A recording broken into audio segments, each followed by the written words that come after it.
ever thought about what happens to water after you flush the toilet or wash your hands? Most people don't.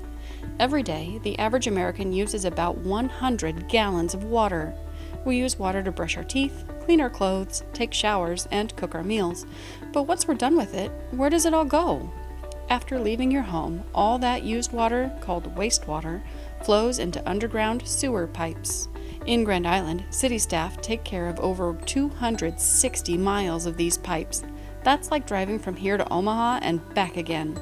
These pipes are buried deep underground and are built to use gravity to move the water downhill. Just like water runs downhill in a stream, wastewater flows downhill in pipes. But it's not always easy. Sometimes sticks, grease, or even trash can block the pipes.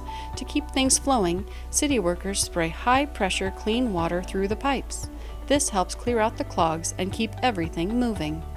Even though gravity does most of the work, sometimes the pipes need a little help.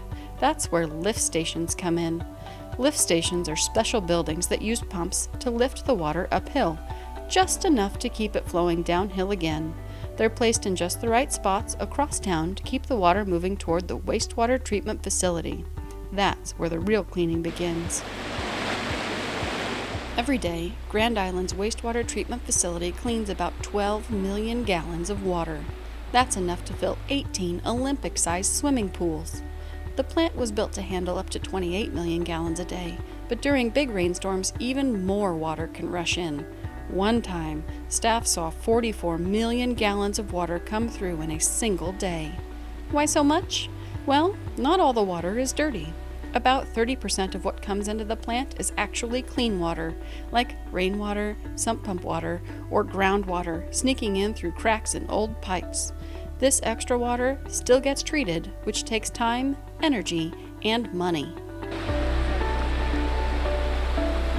A team of about 30 skilled workers run the plant. Some are engineers who design systems. Others are mechanics who fix pumps. There are lab technicians who test the water, and truck drivers who haul waste. It's a big job, and it happens 24 hours a day, 7 days a week, all year long. Even on holidays, someone is on the job to make sure our water is treated safely. When wastewater first arrives at the plant, it flows through something called a bar screen. This is like a giant metal comb with bars spaced about a pencil width apart. The screen catches big things like diapers, rags, trash, toys, and so-called flushable wipes. By the way, even if it says flushable, it's better to throw it in the trash. Once the trash is caught, it's squeezed to remove the water and then sent to the landfill. Next, the water slows down, so tiny heavy things like sand, coffee grounds, and eggshells can sink to the bottom of what we call the grit chamber. Just like dirt sinks to the bottom of a puddle, grit sinks here. That grit is then spun dry and sent to the landfill. Now the water goes to a big tank where we slow it down even more. This is the primary settling tank. In this tank, the heaviest solids sink to the bottom. Fats, oils, and grease float to the top, kind of like how a salad dressing will separate. Long arms slowly sweep through the tank to collect the solids and skim the greasy stuff from the surface. All of that gets sent to our solids facility for processing. The next step is the aeration basin. Big tanks filled with tiny bubbles and billions of microscopic organisms. We call them bugs, but don't worry, they're the good kind.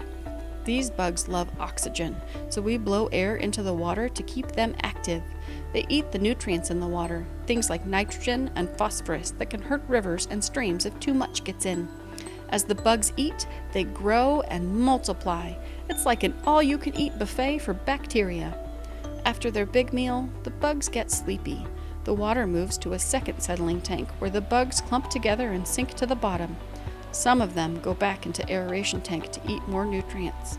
The rest are sent to the solids facility, just like the stuff from earlier. Almost done, just one more step, disinfection. We shine ultraviolet light through the water. This special light zaps any remaining germs so they can't make people sick. There's no bleach or chemicals, just light. It's fast, safe, and effective. Now the water is clean. We release it into a nearby ditch where it flows to the Wood River and then the Platte River. It becomes part of the water cycle again, just like rain, rivers, and reservoirs. To make sure everything stays safe, we test the water every day and follow strict rules from the EPA. That's the Environmental Protection Agency. Remember all that stuff we removed from the water? That includes fats, oils, and grease, microorganisms or bugs from the aeration system. We call these biosolids. They get spread out on fabric belts so the water can drip off. Then the belts are squeezed through big rollers to remove even more moisture. Finally, the solids are sent to the landfill. There, they're used as daily cover, a layer of material that keeps other trash from blowing away and helps control smells. So, why do we do all this? Because clean water is important.